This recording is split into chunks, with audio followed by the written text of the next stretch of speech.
So welcome to the monthly Ask Aqeel session. It's basically just a satsang, but we got to make it like updated for the modern person. um, so if you don't know what a satsang is, it is a gathering around truth. Sat means truth. So truth being the truth of our own nature. So we'll start, it's recommended and traditional to start any kind of practice with Om. So we'll do the Oms together.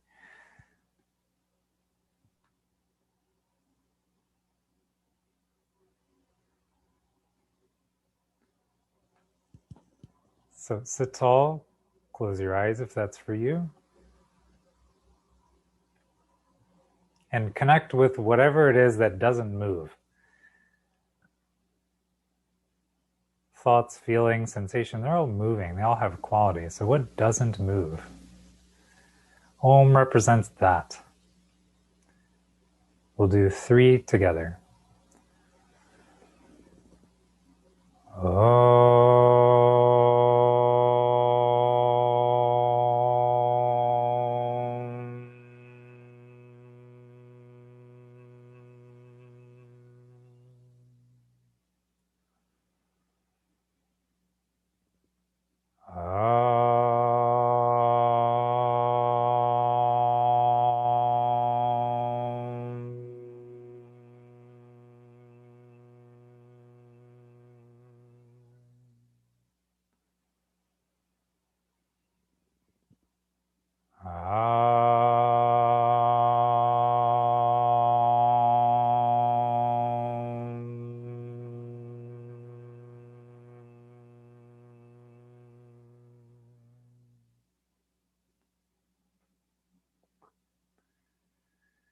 May that infinite intelligence that is present equally in all beings guide and protect us as we do this session together. So this is a chance or opportunity for you to ask kind of questions that you have regarding practice, or just talk about anything that you feel is coming up for you in the context of just living every day. We have these practices which are sort of ancient kinds of practices, and then we have our modern lives, and they don't always really feel like they go together. So this is your opportunity to share or ask questions, and if we don't do that, then we'll just talk about some yoga philosophy.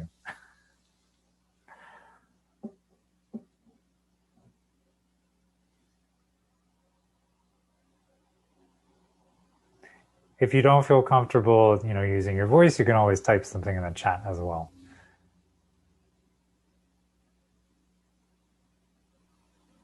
Hey, I've got some thoughts about truth that I've been trying to work through. I've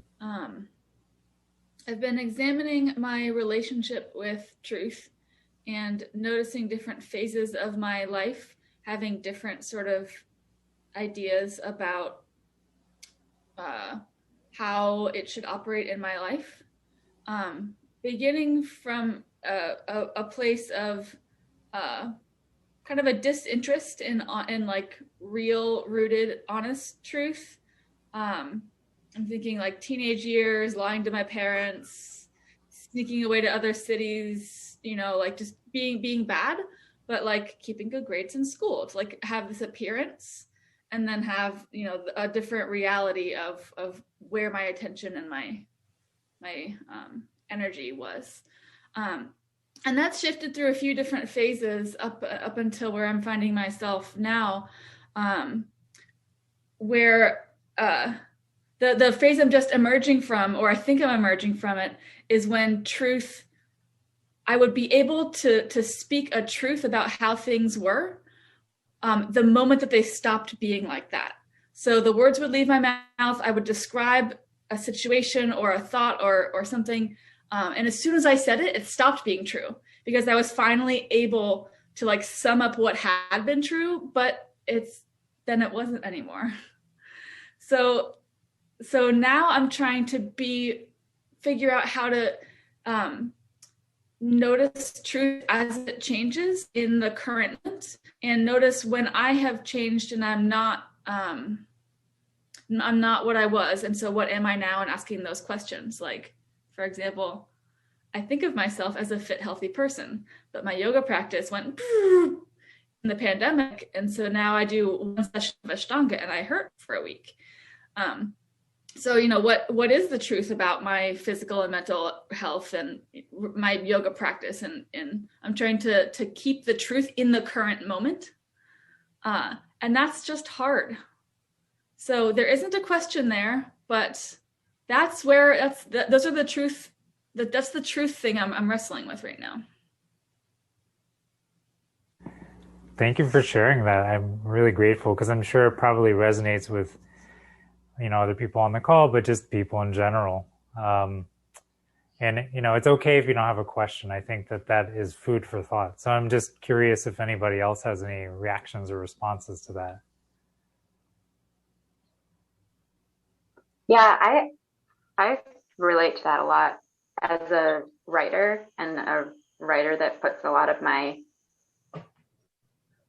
philosophical musings out onto the internet, because I feel like when I do that, I am going to be like, I have to kind of check myself on the integrity of it.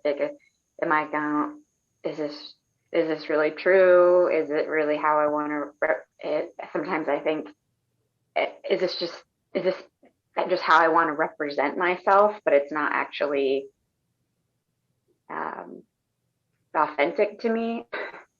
And then like wrestling with authenticity versus like wanting to grow my own business and make a livelihood for myself, but knowing that authenticity and like strategy can still go hand in hand.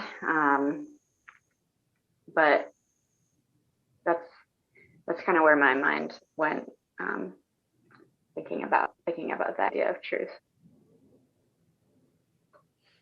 Yeah, I appreciate that too, Kelly, because like you're bringing in like the comments that were made more about like from a place from which we are approaching our personal truth or our experience to then the world around us and how we're relating to that and how that keeps shifting and changing and how we want to show up as the person that we are and how we have to sort of navigate this strange mixture.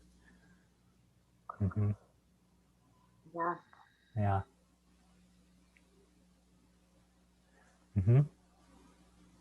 I of course have some thoughts, but I'm curious if anybody else does.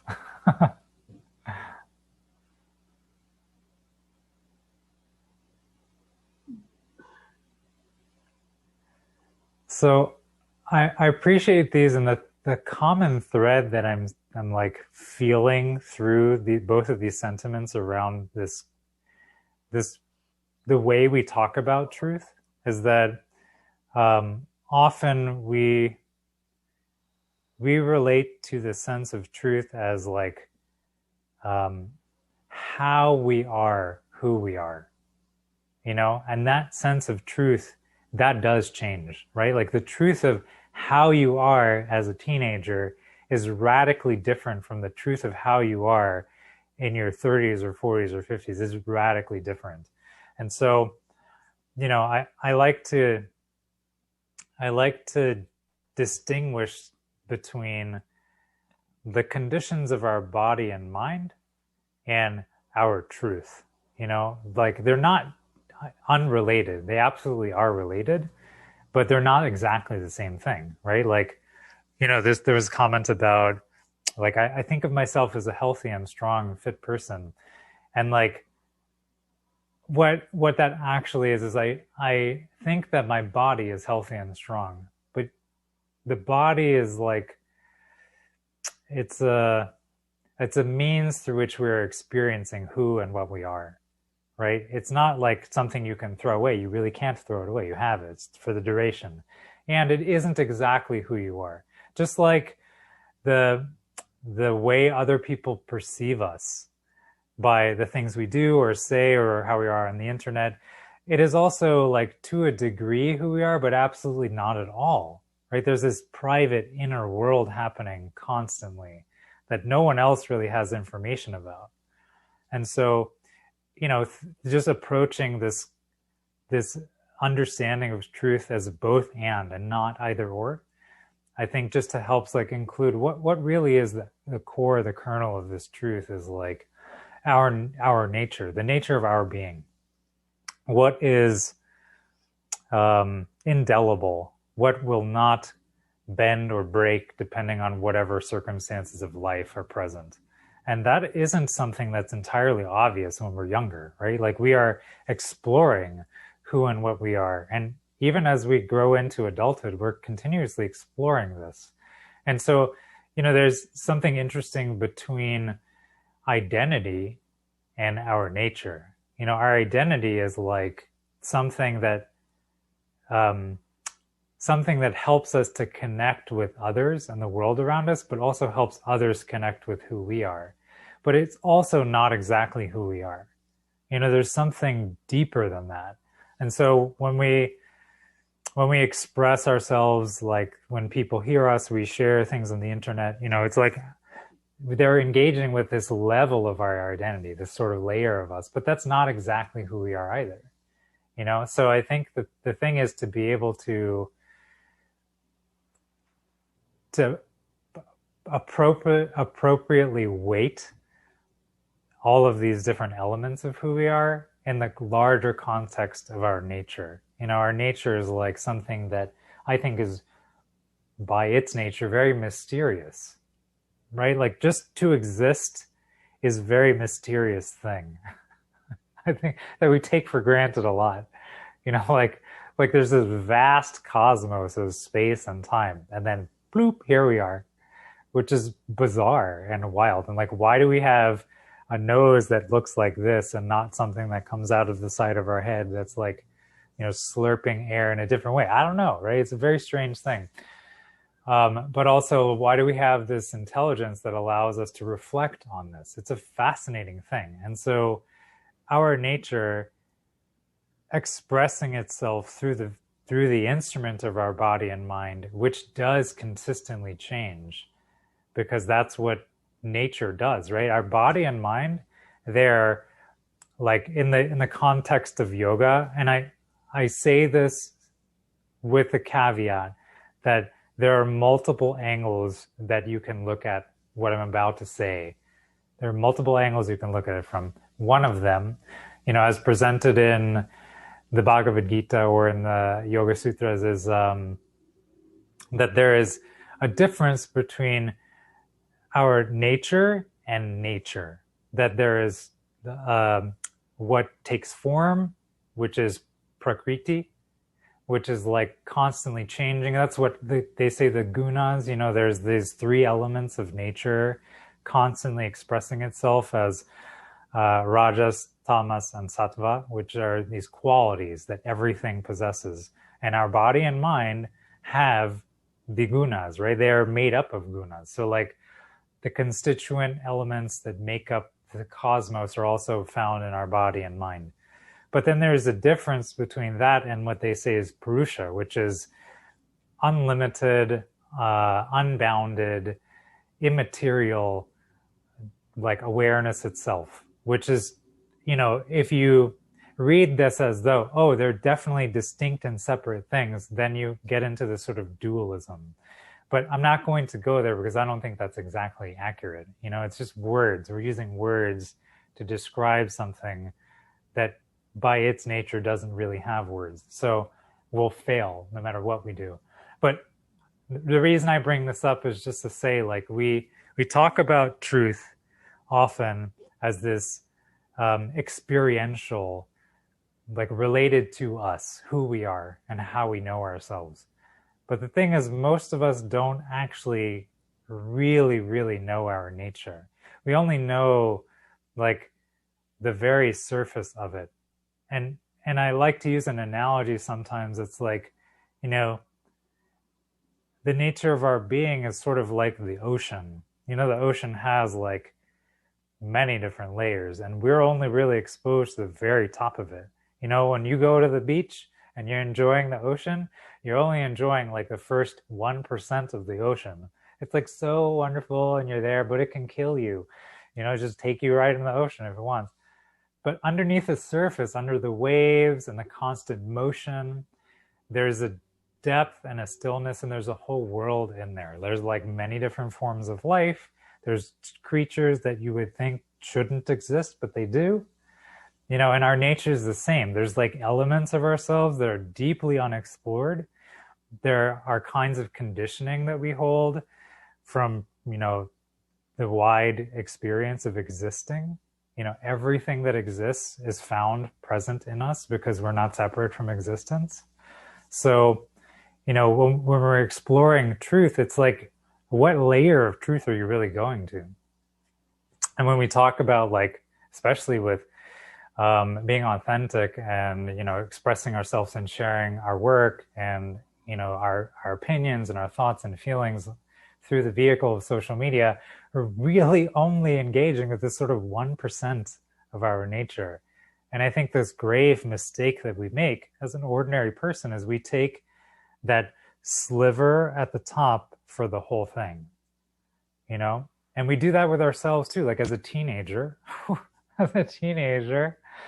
who I thought I was and what I thought I was capable and what was true for me then was only just this fragment of what I know now to be like a really limitless capacity for love, for friendship, for, equanimity, for capability, for creativity. All those things only have this like glimpse of what was possible there. So at the time, what I could express of my truth was all I could express of my truth because that's all that I could access, right?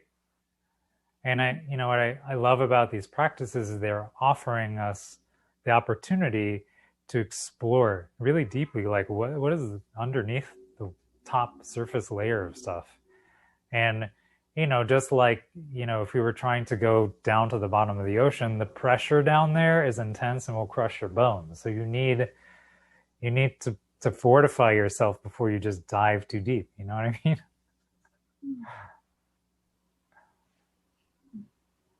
That makes me want to ask a follow-up question. I don't know if can you hear me? Yeah. Okay. So like, how do you balance like how deep you go as you like deepen your practice? I think over the years, like I had a point in time where I really loved yoga and it was like really great. And I liked the way it made me feel. And then I got deeper into the practice and was like, this shit sucks. I am like crying and like things are coming out of me that I didn't even know existed. And I think I'm constantly like, because I've gotten deeper and deeper, I don't quite know like when it's okay and the right time to continue to go deeper or it's like time to rest. And I think you just know this through knowing me. Like I still haven't quite figured out like resistance and what that means and like the greater practice and how to like know what I need in the moment. Yeah, thanks for that follow-up question. I think that perfectly dovetails. And as I was saying what I was saying, I knew you were going to say something. So I'm grateful that you did. And it resonates a lot with me too. And sort of the essence of this question is like, how do you know how to navigate going more deeply with feeling safe to do that? That's how I translate your question, because like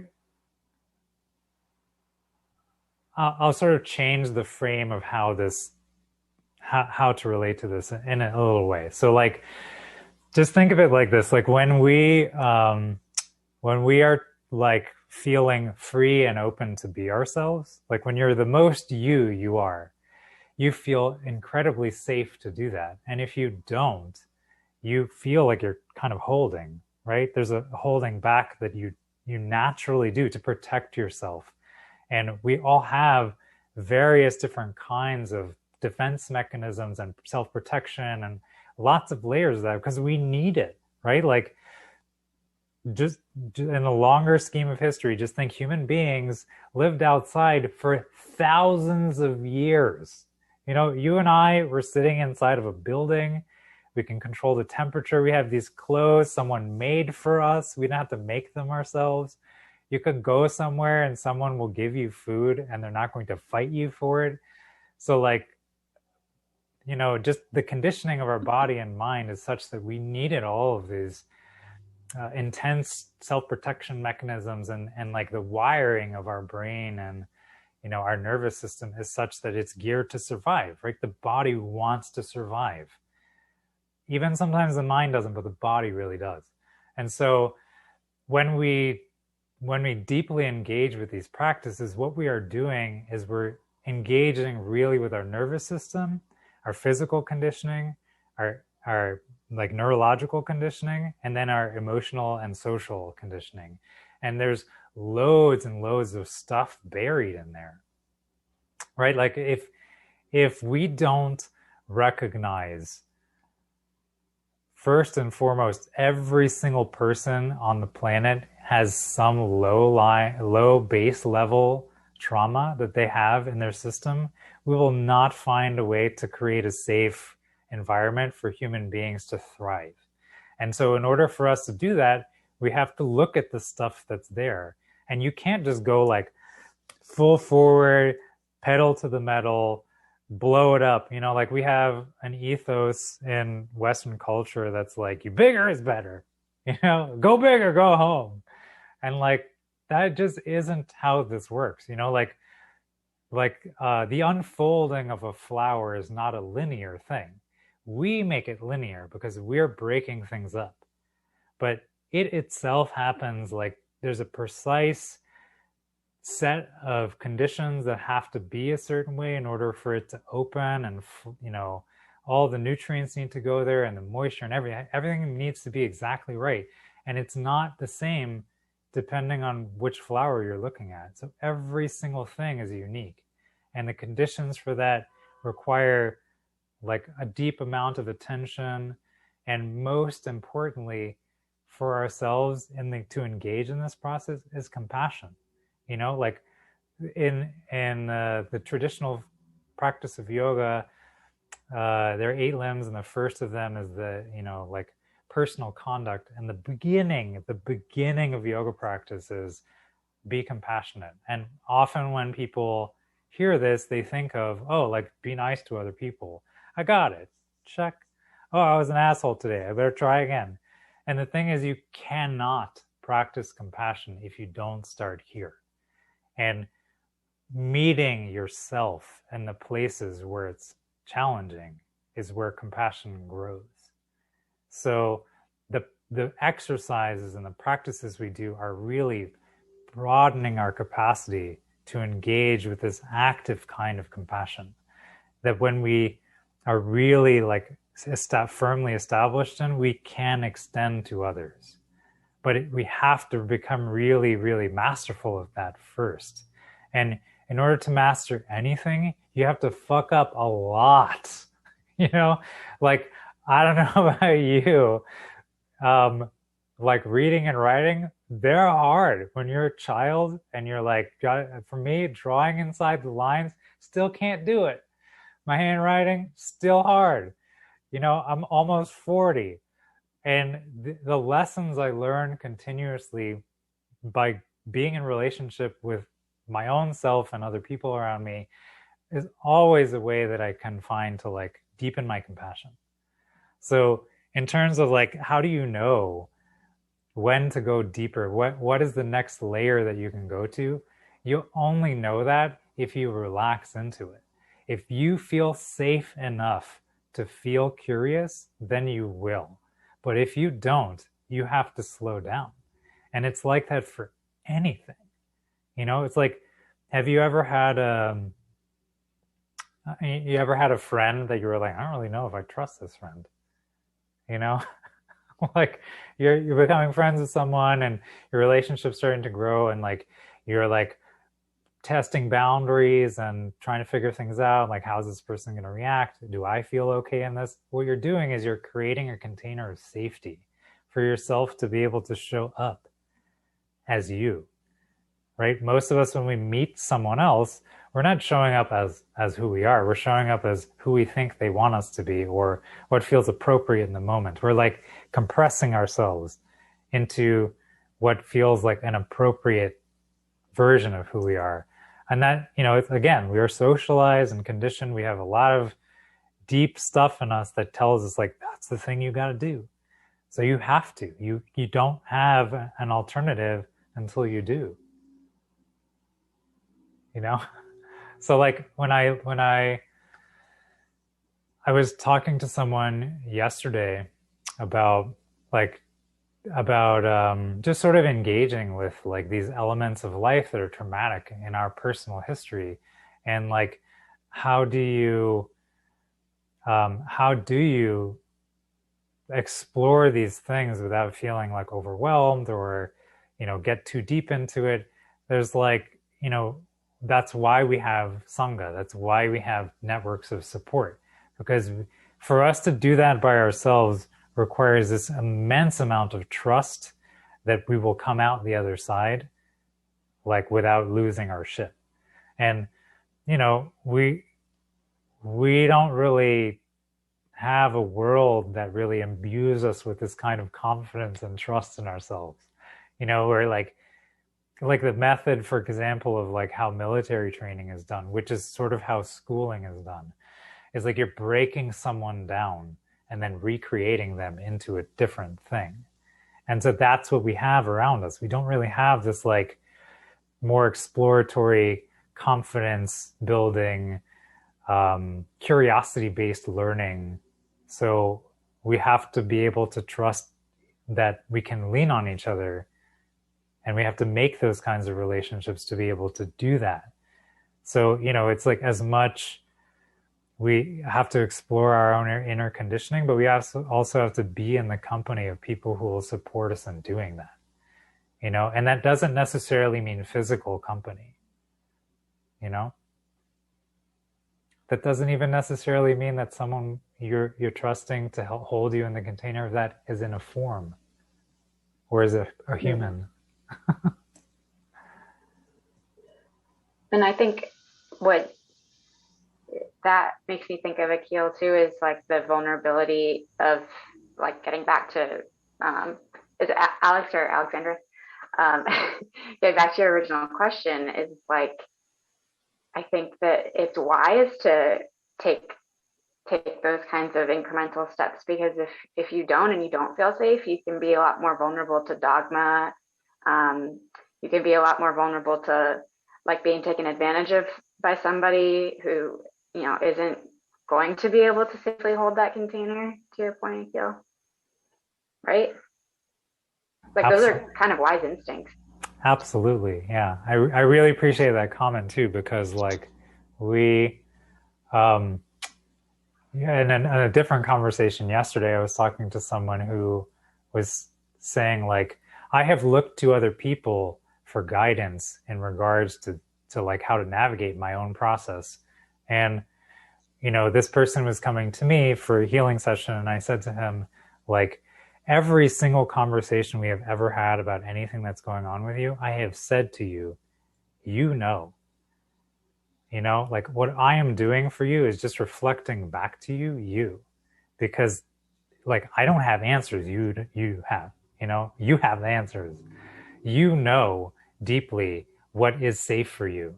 But if we like, don't trust our instinct to slow down and to investigate something and to feel into a situation, we lose our agency, and then we become, vulnerable. Like Kelly said, like this happens all the time, especially in spiritual practices, right?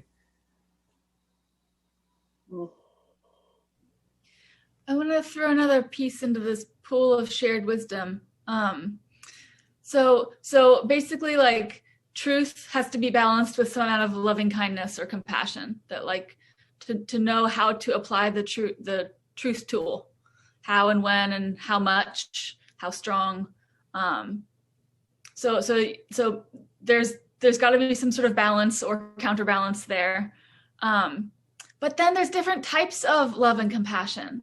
Like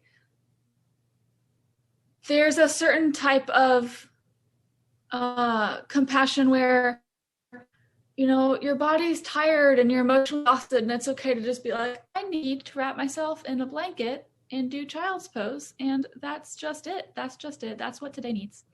And then there's other times when, you know, maybe there's an offer to do out there that's posed to you to do something that scares you, and you're just like, I don't know if I can do that or not, but like, I think I might. I don't know. Will I? Won't I? Like that like that can be love and compassion too, to be afraid and do something anyway. And so I don't know. I think it's both and there's probably more in between. But just like the different types of like, as the level of truth you're operating on, the different types of love and compassion and kindness that you might explore. It seems like a big part of the work might be applying the right thing at the right time. For me, anyway. Absolutely. Absolutely. I so appreciate that. There's, you know, like there's a wisdom in knowing like the timing of things, to know like, yo, I'm about to get real weird here. You know, Kenny Rogers, no one to hold him, no one to fold him. You know, you're like, sorry, I had to, but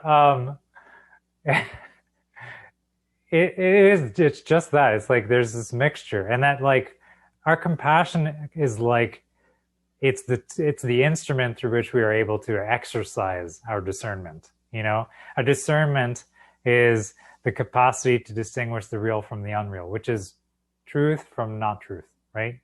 So you need discernment. You know, in the Yoga Sutras it also says, without discernment, you can't practice yoga. You know, discernment is like the knife that separates the real and the unreal. And real being anything that is not a product of our thinking, and unreal is things that are a product of our thinking. You know, our thinking is only so accurate, but what is. It defies our explanation, and it goes beyond language. And then, like, you cannot cannot cultivate discernment without compassion, right? You have to be able to soften, to utilize that instrument without hurting someone or yourself, you know? So like this, like understanding when it's appropriate for you to rest, you know, that's why these practices have in them rest, right? It's so beautiful how balanced like the traditional practices of yoga actually are, and how there are multiple different kinds of practicing yoga depending on your conditioning. So it's not just this one thing or nothing, right? Just like there's like an infinite amount of ways to do meditation practice. It can be singing, dancing, making love, whatever, right? So not just sitting still in a cave, freezing your ass off. It might not be what everybody needs. So, you know, I really appreciate that comment, because it is absolutely appropriate to question your process, to be curious about it. And this is my thing, is like, if you feel safe enough to feel curious, then you know you're on the right track, you know? And the other part of this is, again, the identity piece, right? Like, if we have created for ourselves an identity that's like, I would never do this, or I will only do this. Can you feel how rigid that is? How there's this intense lack of flexibility and softness and openness in it. And yet we're constantly encouraged by the world around us to take a stance on something, you know, to like, you know, be firm and blah, right? You know, and like the fact of the matter is nothing really is that firm. Even the ground we're on is moving. You know, it's moving through space. So there's nothing that's static at all. And when people talk about spiritual truth, it has this quality or feeling of like, oh, that's it's solid, you know, it's like when I got it, I got it. And that's absolutely not how it is at all. You know, if you think you have realized something, check again.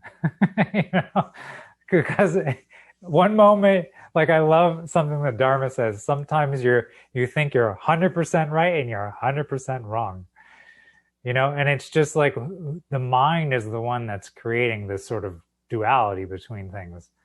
And when we listen to our mind, it often makes us smaller, right? It doesn't allow us to explore the places where we're afraid, because it's like, well, this is safe for me, so I'm going to do that. And you know, it's what is really safe about that is it's keeping things contained in this rigid form of like, this is who I am and this is what I'm capable of. So it's the capacity to like really dance with things and find some openness in it. It's a skill where, you know, we're cultivating this skill of openness.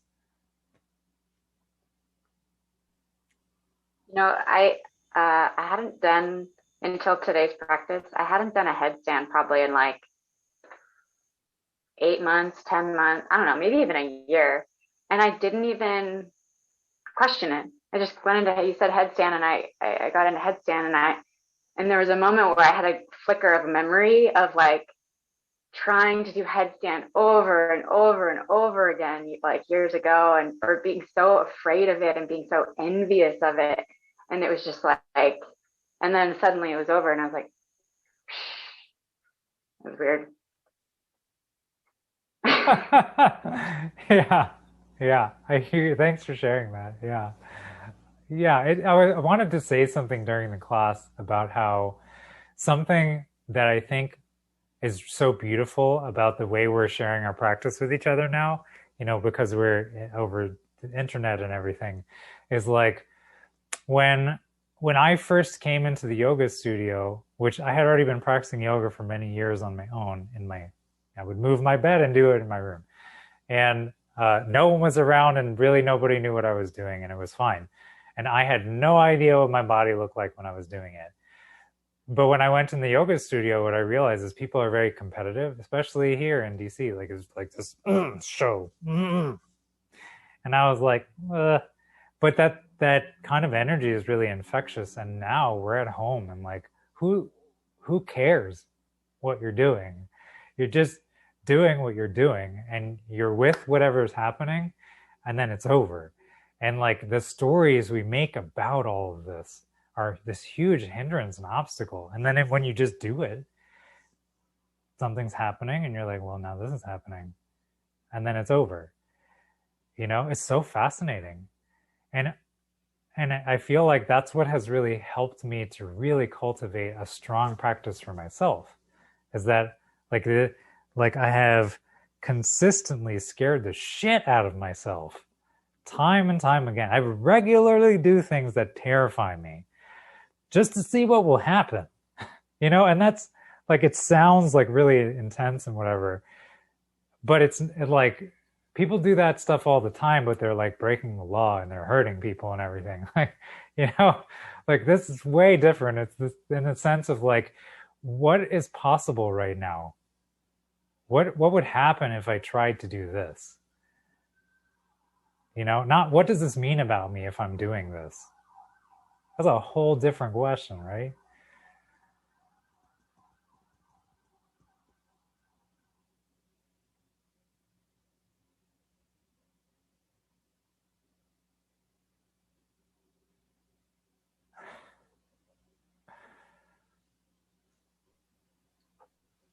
I think if I had tried to have that same mentality of like laissez-faire when I first started to practice that posture, I would have had a very different outcome. But instead, you know, I took it step by step, and I learned to tumble, and I, you know, all these things. I trusted a teacher to maybe hold my legs until I knew my alignment, and you know. Mm-hmm. So. Yeah, you know, like that process is like each of us has a different way of learning something, you know? Like I recognize that my learning process is constantly shifting. I'm learning to learn all the time. You know, like I watch what other people do, and I like try and figure it out in some way, but it doesn't mean I succeed. Most of the time I don't. I'm just like, well, I'm going to try this and see what happens. And sometimes like the things that have like helped me go deeper is having a teacher with me who was like, you know, you can try this, like it's always both and, right? You can't just like throw yourself around like a noodle, and you can't be like super rigid and firm all the time. It has to be both and. Mm-hmm.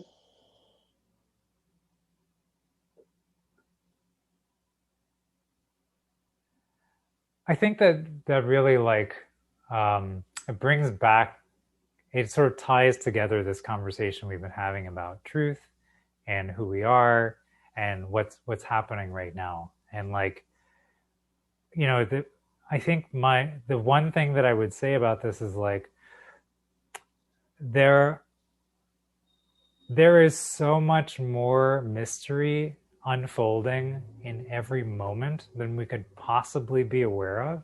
And to think for any instance that we've got it figured out is this kind of arrogance that we don't need. You know, if I believe that this is who I am and this is what I'm capable of, and like try to show up as that in the world around me, that's a kind of arrogance that isn't going to get me very far in exploring the depth of my nature. It might help me, quote unquote, succeed in the material realm, and like, you know, people might respond to that and it might like evoke a kind of whatever. I don't even know. I can't imagine what that would be like. And the alternative is to dance and to be free and to find out what's actually happening here and what happens when I do this and what happens when I don't do this. And, you know, to like be aware of myself as a being that whose boundaries I don't really know, you know, and what helps us to feel safe are boundaries.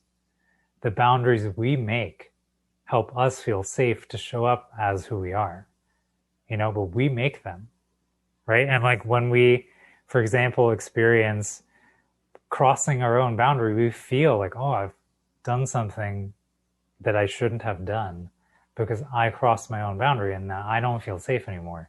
Or when someone else has crossed our boundary, it's like, what is it? It's just that you don't feel safe to be yourself. And rather than try to like firm up this version of who I am and like make that really, you know, compatible with this model of whatever the world appears to be like, I'd rather feel free, you know, like I'd rather feel like even if I didn't understand why something was happening, I knew that it was okay for me to be with whatever that was.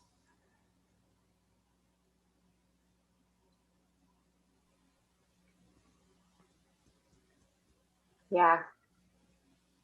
I think that's bringing up for me some, I don't know if it's I guess it's kind of like boundary setting, but ways that I've had to shift my mindset as I communicate with like family members or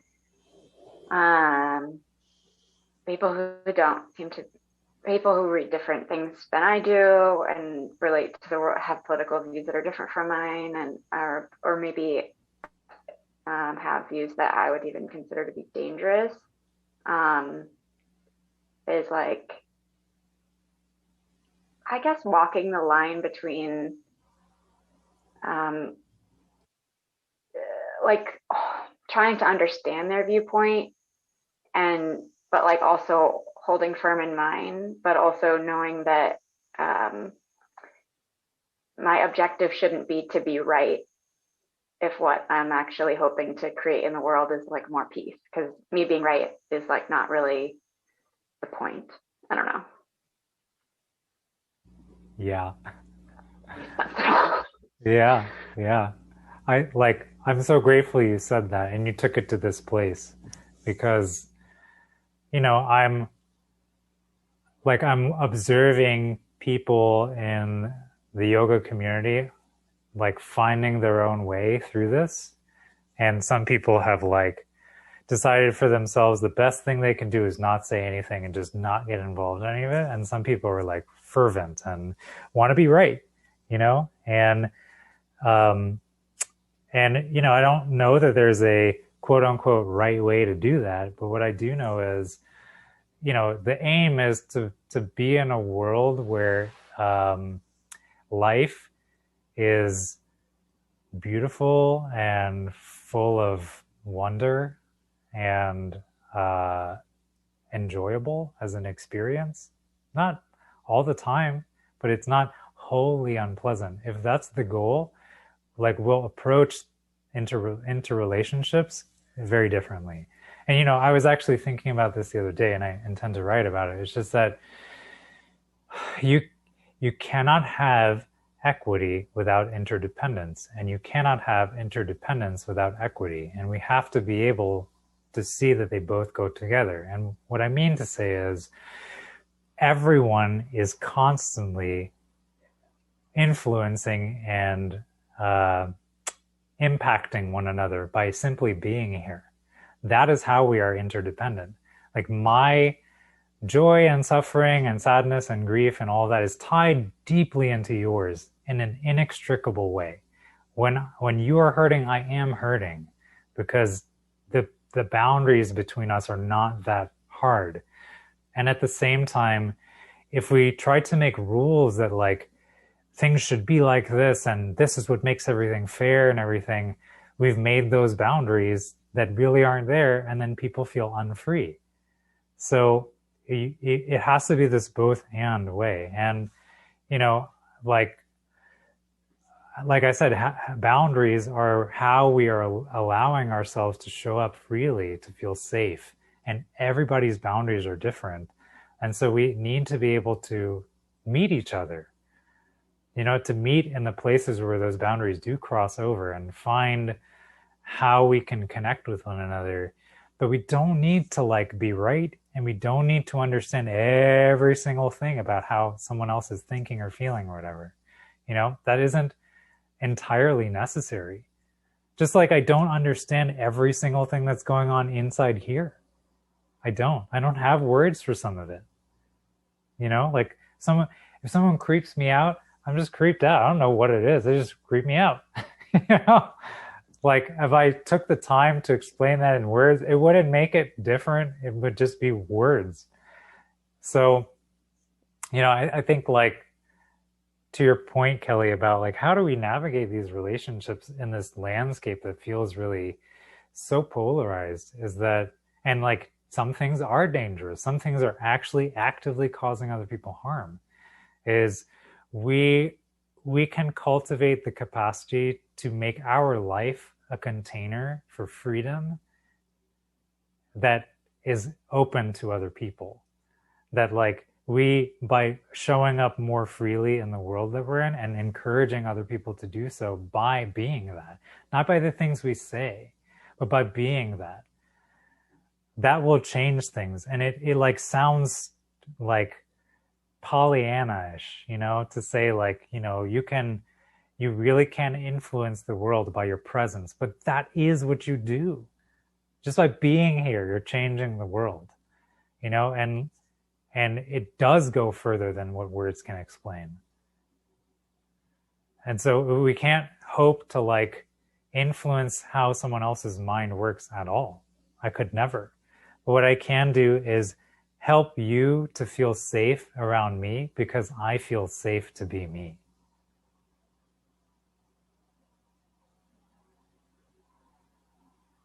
Yeah.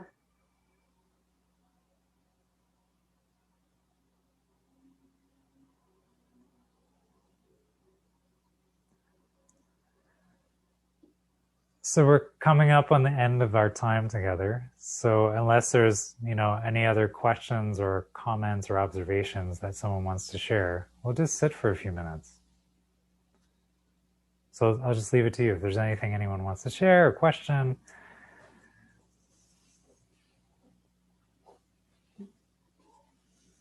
This is nice. It is nice. I think I'm gonna have to like listen to it all over again. Like I'm just sitting here with a lot of like thoughts and reflections and not quite. It's just a lot of things. Yeah.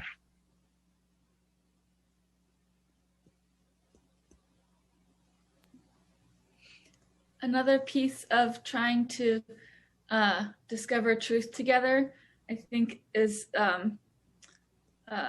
something that I use, or that is often said in a certain type of meetings that I go to with a collaborative group, that not everybody can be articulate all of the time, and that everybody knows something, and together we know a lot. So like it's okay to be in the stew, in the fog, in the, I don't know, in the goo, like not a caterpillar, not a butterfly, but like in that chrysalis, in that goo. Yeah, yeah, yeah. I really appreciate that comment because, like it just the demands for us to be something all the time are so intense. But the thing is, you already are something. You're already what you are. You don't have to do anything for that. It's gonna be there whether you like it or not. Whether you have words for it or not, your presence is coming through. And each of us is in like our own process, but we're here together. Like we create a community of people exploring just by showing up. It really is. It's not nothing just to show up. So we'll just sit for a few minutes and just feel into whatever's present with us, whatever truth emerges now, and whatever it is of ourselves that has no language, we'll let that sort of permeate through what does have language. So take a moment and just feel into the presence of the stillness or the openness that's in there. It is. You may not be aware of it, but it's there. And see if you can invite that openness into every part of yourself. Whether that means your body, your mind, or anything beyond.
May whatever knowledge, wisdom, or information that we shared today become available to us in the right way at the right time.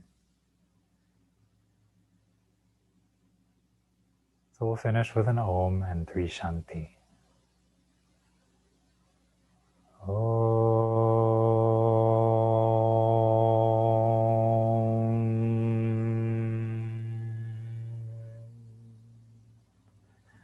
Shanti, Shanti, Shanti. May we be receptive to that limitless openness nature in our being. It's already present in all beings. Some people call that God. Be receptive to the grace of God.